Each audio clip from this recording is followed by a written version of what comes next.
दोस्तों कैसे हैं आप सब। मुझे उम्मीद है आप लोग बहुत अच्छे होंगे। दोस्तों आज हो चुका है 28 जून 2021। तो आज की बिहार की टॉप न्यूज लेकर आए हैं आपके लिए। दोस्तों वीडियो स्टार्ट करने से पहले आपसे एक रिक्वेस्ट है, अगर आप नए आए इस चैनल पर तो फिर इस चैनल को सब्सक्राइब करके बेल आइकन को भी प्रेस कर दीजिए और साथ में वीडियो को लाइक कर दीजिए, अपने दोस्तों के साथ शेयर भी कीजिए। तो चलिए दोस्तों स्टार्ट करते हैं आज की पूरे बिहार की टॉप न्यूज। दोस्तों सीमांचल में नदियों के बढ़ते जलस्तर से तटीय इलाकों में कटाव लगातार जारी है। जी हां, पूर्णिया में महानंदा, कनकई, परमान नदियां लगातार उफान पर है, जिसके कारण ग्रामीण इस तटीय इलाकों में खौफ के साए में रहने को मजबूर हैं। जी हां, यहां रहने वाले लोग अब अपना आशियाना खुद उजाड़ रहे हैं और ऊंची जगह पर पलायन करने को मजबूर हैं। जी हां, अब तक किसी तरीके से सरकारी मदद नहीं मिलने से नाराज ग्रामीण सरकार से मदद की गुहार लगा रहे हैं। आप जो तस्वीर देख रहे हैं, यह तस्वीर 22 के बंगामा पंचायत के मरुआ गांव की है, जो पूर्णिया डिस्ट्रिक्ट में पड़ता है, जहां नदी का कटाव जारी है। जी हां, कई बड़े मिट्टी के टुकड़े नदी में समा रहे हैं। तटीय क्षेत्रों को यह अपनी आगोश में लेता जा रहा है, लेकिन अब तक सरकार की नजर इस पर नहीं पड़ रही है। जी हां, नदी के कटाव से करीब आधा दर्जन से अधिक परिवार प्रभावित हुआ है। जी हां, इनके घर नदी में विलीन हो गए हैं और जो बच गए हैं वे अपना आशियाना खुद उजाड़ने को मजबूर हैं। तटबंध के पास रहने वाले लोगों का कहना है कि यदि समय रहते हुए कोई समाधान नहीं निकाला गया तो फिर शायद पूरा ही गांव इस नदी में समा जाएगा। यहाँ की स्थिति को देखकर अब लोग यहां से पलायन करने को मजबूर हैं। जी अब पलायन कर रहे हैं, यानी कि अपने घर बाहर छोड़ करके चले जा रहे हैं। दोस्तों अब शादी विवाह में थर्माकोल नहीं बल्कि केले के थम के बने पत्तलों पर भोजन परोसा जाएगा। इसे लेकर खगड़िया जिले के परबत्ता में प्लांट लग चुका है। यहाँ केले के थम से पहले रेशे निकाले जाएंगे, इसके बाद उनसे थालियों और कटोरियों का निर्माण होगा।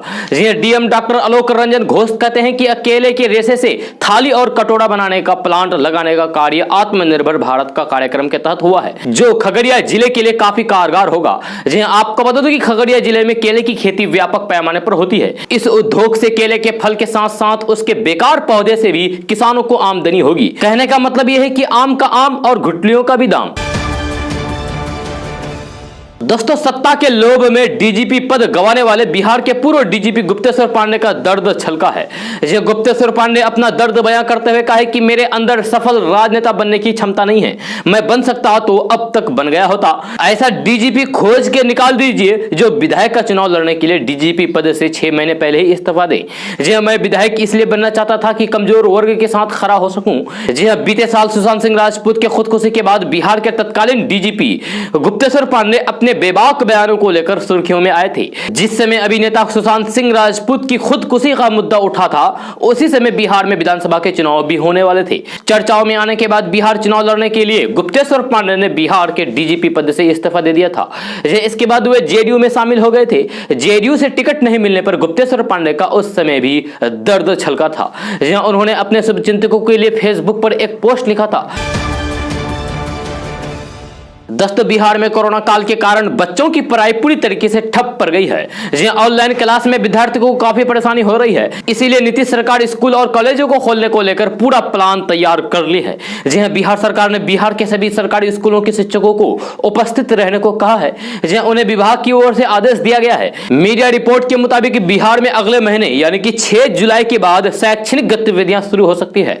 जी हां, बिहार के शिक्षा मंत्री विजय कुमार चौधरी ने एक बड़ा बयान दिया है। शिक्षा मंत्री विजय कुमार चौधरी ने कहा है कि चरणबद्ध तरीके से विश्वविद्यालय, महाविद्यालय और विद्यालयों को खोला जाएगा। बताया जा रहा है कि पहले फेज में विश्वविद्यालयों और कॉलेजों को कोरोना प्रोटोकॉल के साथ 6 जुलाई के बाद खोला जाएगा। दूसरे चरण में हाई स्कूलों को खोला जा सकता है, जिसमें 9th से लेकर 12वीं के बच्चे शामिल होंगे। साथ ही कोचिंग संस्थान भी खोले जा सकते हैं। तीसरे चरण में प्राइमरी और मिडिल स्कूल को खोलने की बात सामने आ रही है। स्कूल खुलने के बाद कोरोना गाइडलाइंस और SOP का पूरा ख्याल रखा जाएगा। स्कूल, कॉलेज और कोचिंग संस्थानों में फेस मास्क पहनना, हैंड सैनिटाइजर का उपयोग और फिर सामाजिक दूरी का रखरखाव अनिवार्य होगा। दोस्तों उत्तर प्रदेश में 2022 में होने वाले विधानसभा चुनाव को लेकर राजनीतिक बिसात बिछनी शुरू हो गई है। BJP, Samajwadi party, Bahujan Samajwadi party समेत सभी दलों ने चुनाव के लिए कमर कस दी है।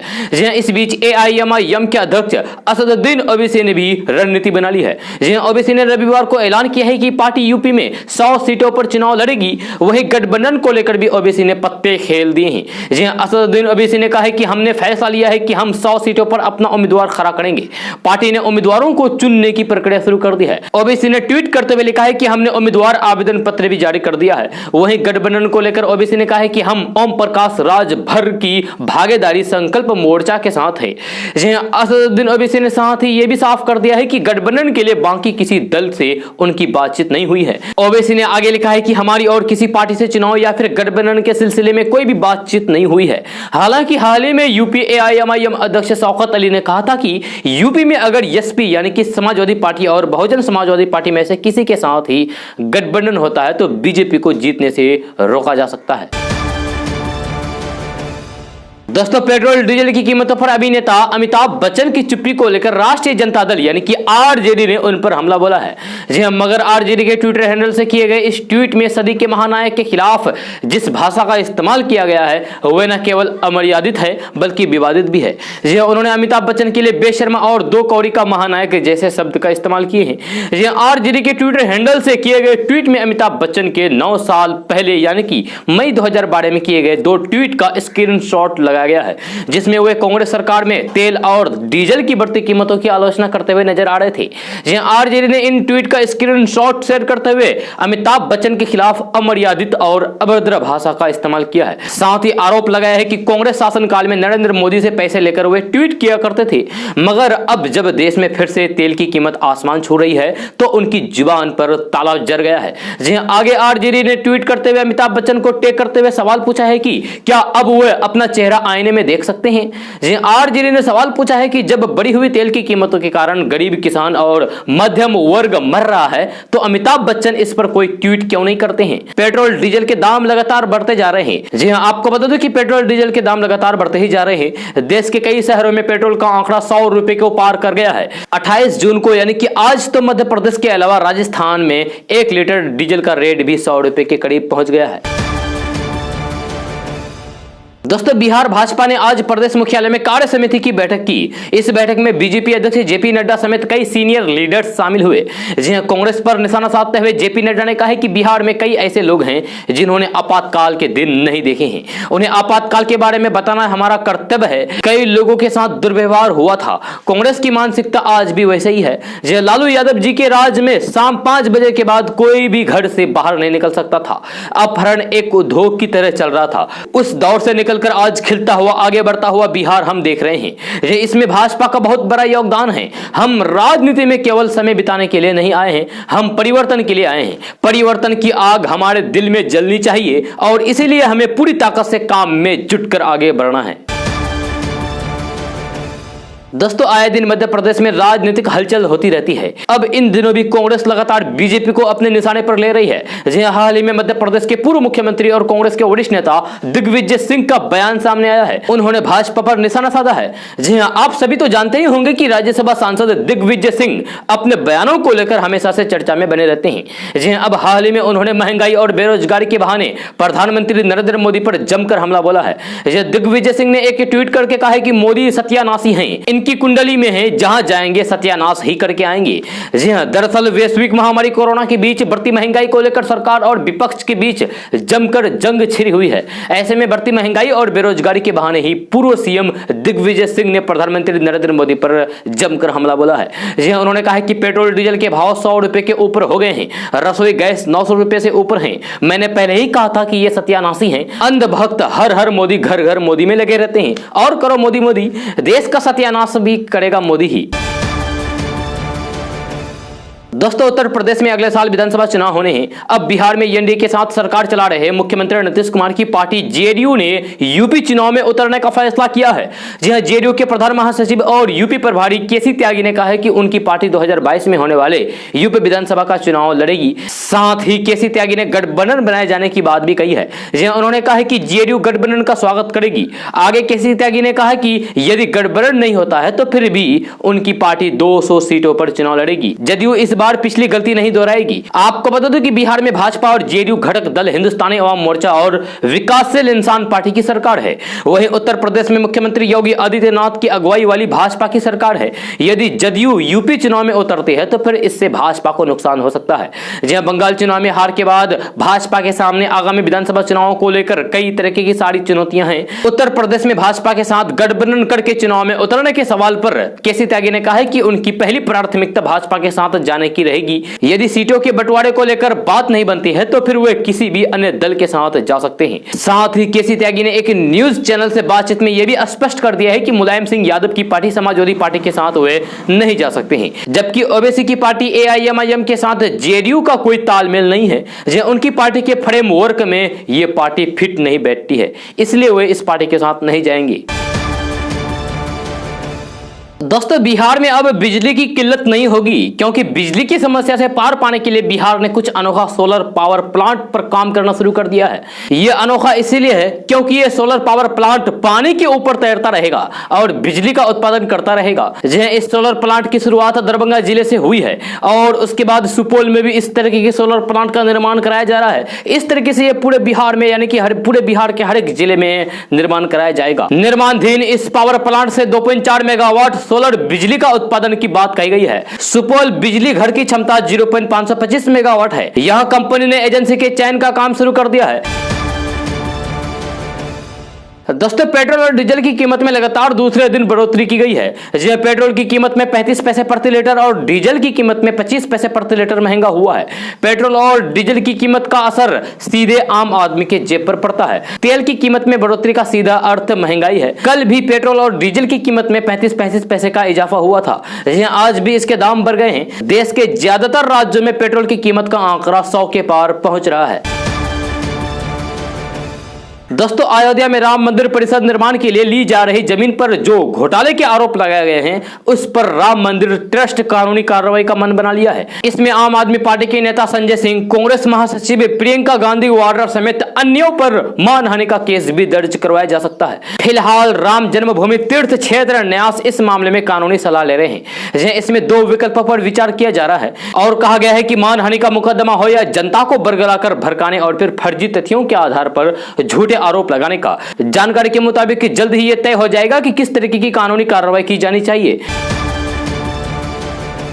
दोस्तों, पश्चिम बंगाल में विधानसभा चुनाव होने के बाद अब भारतीय जनता पार्टी के अंदर भगदड़ मची हुई है। लगातार स्थानीय नेताओं कार्यकर्ताओं के पार्टी छोड़कर भागने की तस्वीर सामने आती रही है। बंगाल में विधानसभा चुनाव से पहले जिस तेजी से टीएमसी को छोड़कर तमाम नेता बीजेपी में आए थे, अब उसी तेजी से बीजेपी छोड़कर तृणमूल कांग्रेस यानी कि टीएमसी में लौट रहे हैं। रविवार को आसनसोल में भी करीब 38 स्थानीय नेता अपने 3000 के लगभग समर्थकों के साथ टीएमसी में शामिल हुए हैं।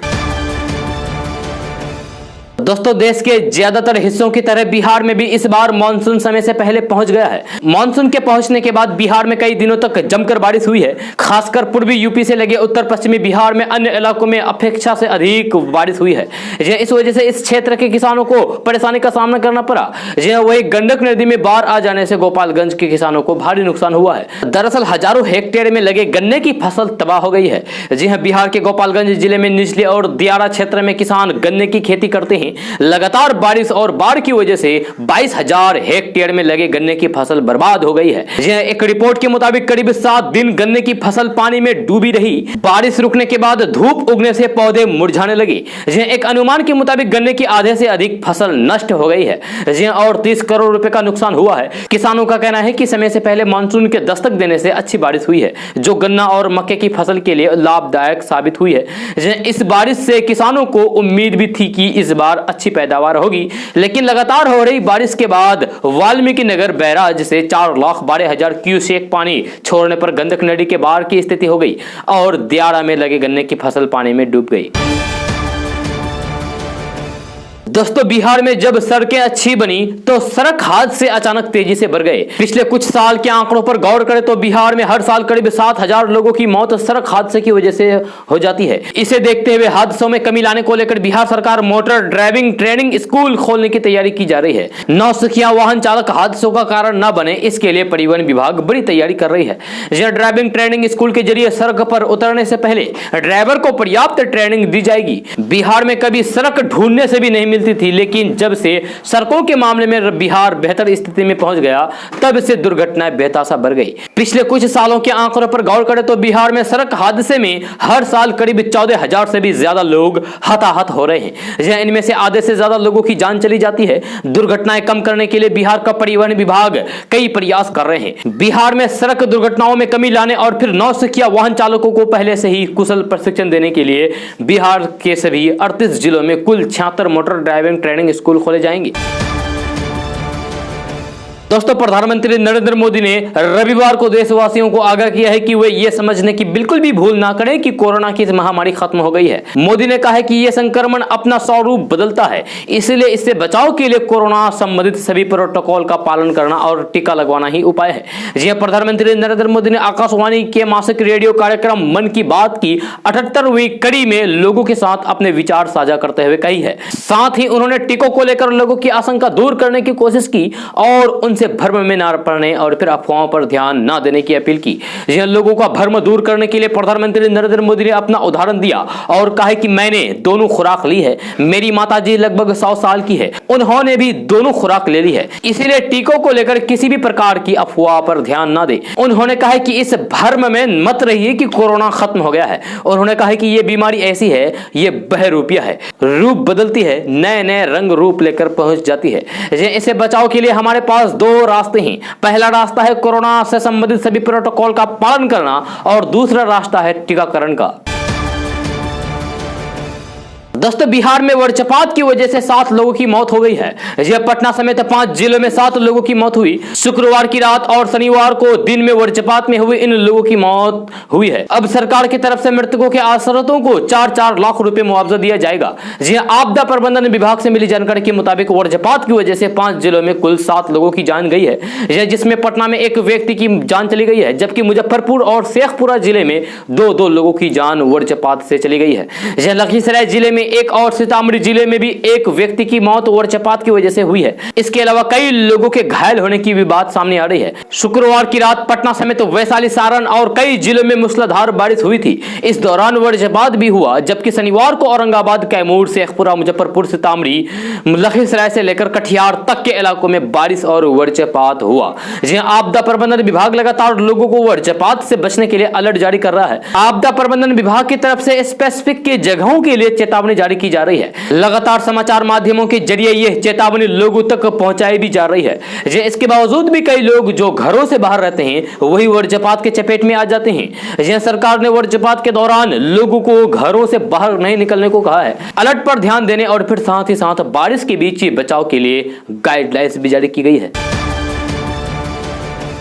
दोस्तों, प्रधानमंत्री नरेंद्र मोदी ने रविवार को मन की बात कार्यक्रम में श्रीनगर के तारिक अहमद पतलू के काम को सराहा है। तारिक ने कोरोना को हराने और फिर डल झील इलाके के लोगों की मदद के लिए एक एम्बुलेंस बनाई है। इस शिकारा एम्बुलेंस में पीपीई किट, स्ट्रेचर और व्हील चेयर की सुविधा है। आने वाली परेशानियों के कारण तारिक ऐसा कदम उठाने के लिए प्रेरित हुई है। आपको बता दूं कि श्रीनगर की डल झील इलाके में एक अच्छी खासी आबादी भी है जो यहाँ रहती है, लेकिन लोगों को परेशानी का सामना तब करना पड़ता है जब कोई बीमार हो जाता है। ऐसे में झील निवासियों को बड़ी मुश्किल से अपने मरीज को शिकारे के सहारे किनारे तक लाना पड़ता है। इन्हीं समस्याओं को देखते हुए तारिक अहमद पतलू बीते साल अपने परिवार और दोस्तों की सहायता से डल झील में शिकार एम्बुलेंस सेवा शुरू करने का फैसला किया था। करीब 2 महीने की मेहनत और 12 लाख रुपए की लागत के बाद वे इस शिकारा एम्बुलेंस को तैयार कर पाए हैं। दोस्तों, बिहार में पंचायत आम चुनाव 2021 अगस्त में हो सकता है।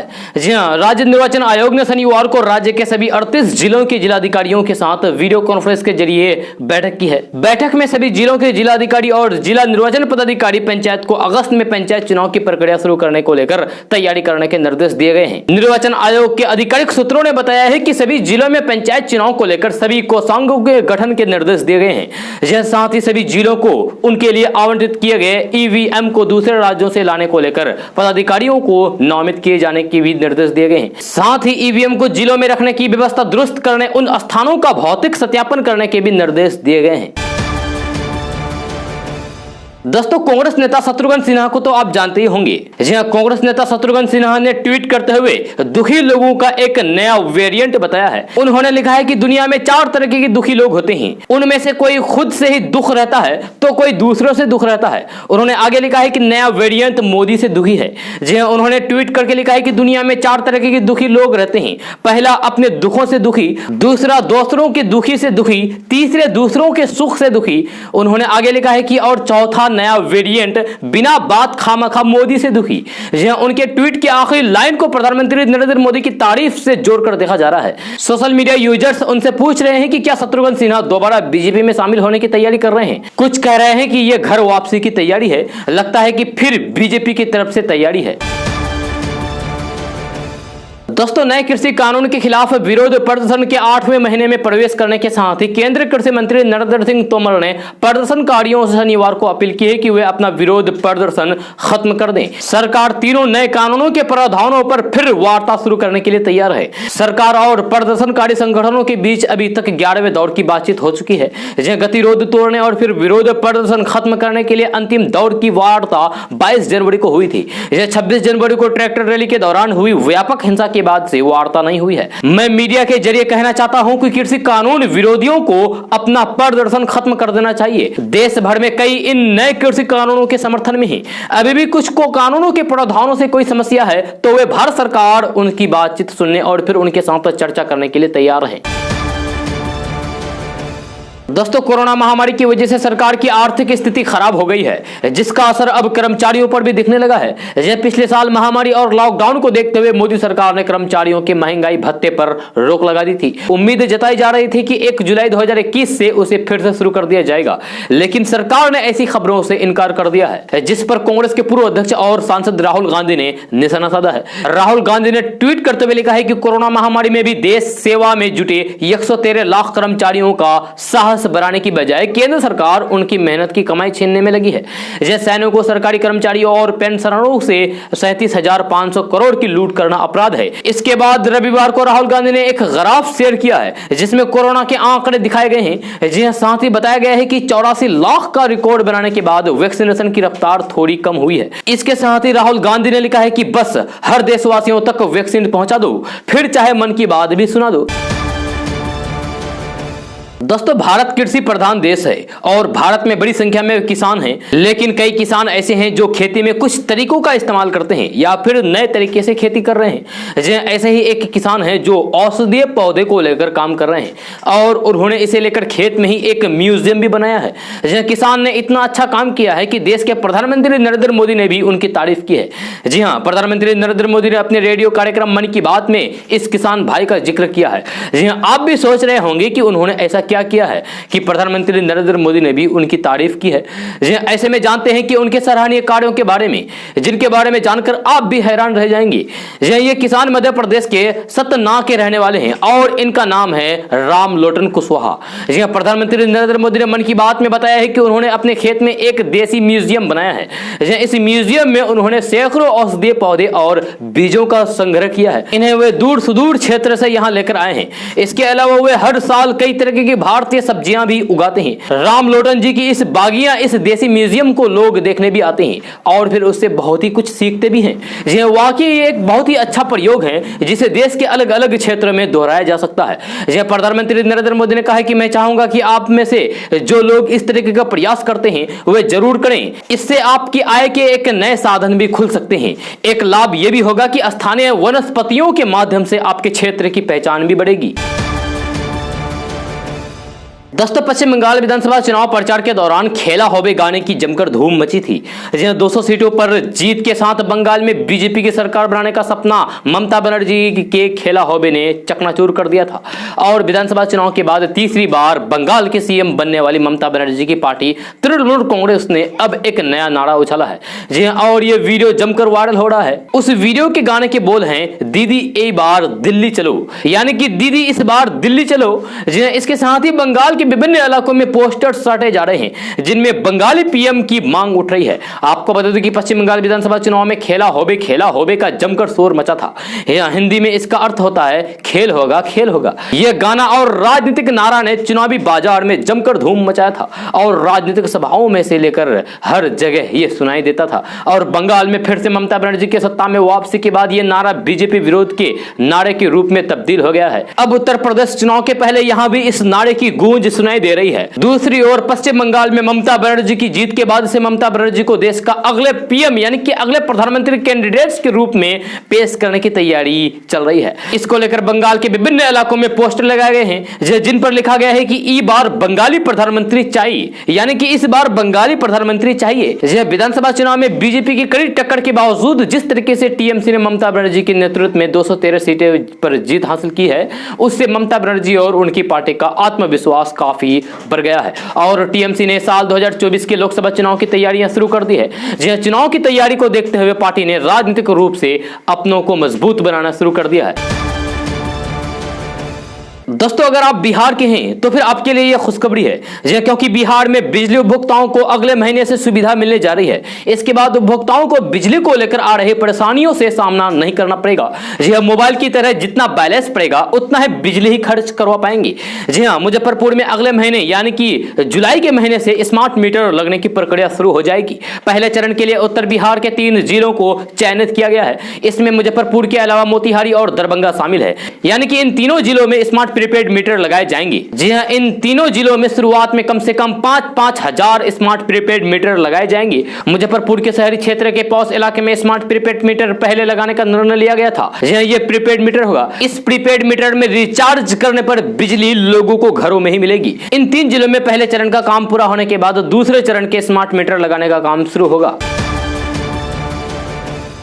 दोस्तों, आज के वर्तमान समय में भी बिहार के कुछ सड़क ऐसी हैं जिसे काफी खतरनाक माना जाता है क्योंकि इस सड़क पर दुर्घटनाएं सबसे ज्यादा होती है। एक ताजा रिपोर्ट के अनुसार बिहार में 5 ऐसे सड़क को चिन्हित किया गया है जो सबसे ज्यादा खतरनाक है। जी हां, आप इस सड़क के दुर्घटना रिकॉर्ड को देखकर चौंक जाएंगे। खबर के अनुसार बिहार के इन 5 सड़कों पर हो रहे दुर्घटनाओं को रोकने के लिए सरकार गाड़ियों की स्पीड को निगरानी कराएगी। साथ ही साथ इन सड़कों पर सीसीटीवी कैमरे भी लगाए जाएंगे और ब्लैक स्पॉट के आसपास पुलिस चेक पोस्ट की संख्या बढ़ाई जाएगी। तो चलिए आपको बताते हैं कि बिहार के उन 5 सड़कों के बारे में जो काफी खतरनाक है। तो सर्वे के अनुसार NH2 में वाराणसी से औरंगाबाद खंड सबसे खतरनाक पाया गया है। उसके बाद NH28 छपरा से बेतिया से लोरिया बघाव को भी खतरनाक की लिस्ट में रखा गया है। उसके बाद बात करते हैं NH57 की। तो NH57 मुजफ्फरपुर से दरभंगा से फारबिसगंज और पूर्णिया खतरनाक पाया गया है। 4 नंबर में इस लिस्ट में NH30 पटना से बख्तियारपुर को भी शामिल किया गया है। अंत में 5 नंबर में NH31 बरौनी से मुजफ्फरपुर से पीपरकोठी के बीच सबसे अधिक दुर्घटनाएं होती है। मिली जानकारी के अनुसार बिहार से गुजरने वाले इस सड़क पर 94 ब्लैक स्पॉट चिन्हित किए गए हैं। इन ब्लैक स्पॉट पर सबसे ज्यादा दुर्घटना होती है। सरकार इस ब्लैक स्पॉट पर निगरानी रखेगी और हो रही दुर्घटनाओं को कम करेगी। दोस्तों, बिहार की राजधानी पटना से एक बड़ी खबर सामने आ रही है। मौसम विभाग के वैज्ञानिकों ने बिहार के कुछ जिलों में भारी बारिश को लेकर अलर्ट जारी किया है। जी साथ ही साथ कुछ जिलों में वज्रपात होने की भी संभावना जताई है। ताजा रिपोर्ट के अनुसार बिहार के सारण, वैशाली, सीतामढ़ी, मुजफ्फरपुर, समस्तीपुर, दरभंगा, मधुबनी, नवादा और जमुई में भारी बारिश होने की संभावना जताई गई है। इन जिलों में रहने वाले लोगों को मौसम विभाग ने सावधान रहने की सलाह दिया है। आपको बता दूं कि इन जिलों में मानसून का चक्र बना हुआ है जिससे यहाँ भारी बारिश हो सकती है। इतना ही नहीं, इन जिलों में बारिश के साथ भारी वज्रपात की भी संभावना है। इसलिए बारिश के दौरान घर में रहना ज्यादा बेहतर साबित होगा। बारिश के दौरान लोगों को सावधान रहने तथा मौसम विभाग और आपदा विभाग ने लोगों से सतर्कता बरतने की भी अपील की है। साथ ही साथ बारिश के दौरान खुले स्थानों या फिर पेड़ के नीचे बिल्कुल भी नहीं रहने की सलाह दी गई है क्योंकि वज्रपात से नुकसान हो सकता है। दोस्तों, उत्तर प्रदेश में 2022 में होने वाले विधानसभा चुनाव से पहले बीएसपी सुप्रीमो मायावती ने बड़ा ऐलान किया है। जी हां, उन्होंने कहा है कि बीएसपी चुनाव में किसी के साथ भी गठबंधन नहीं करेगी। जी हां, गठबंधन की खबरें झूठी है। उन्होंने AIMIM के साथ गठबंधन की खबरों पर अपना रुख साफ किया है। बीएसपी सुप्रीमो मायावती ने कहा है कि मीडिया के एक न्यूज चैनल में कल से यह खबर प्रसारित किया जा रहा है कि यूपी में आगामी विधानसभा आम चुनाव ओबीसी की पार्टी AIMIM और बीएसपी मिलकर लड़ेगी। यह खबर पूरी तरीके से गलत है, भ्रामक है, झूठी है। भ्रामक और तथ्यहीन है। इसमें रत्ती भर भी सच्चाई नहीं है और बीएसपी इसका जोरदार खंडन करती है। दोस्तों, जन अधिकार पार्टी के कार्यकर्ताओं ने राष्ट्रीय अध्यक्ष पप्पू यादव की रिहाई और बढ़ती महंगाई को रोकने की मांग को लेकर रविवार को राजधानी पटना के कोतवाली थाने में जेल भरो प्रदर्शन किया।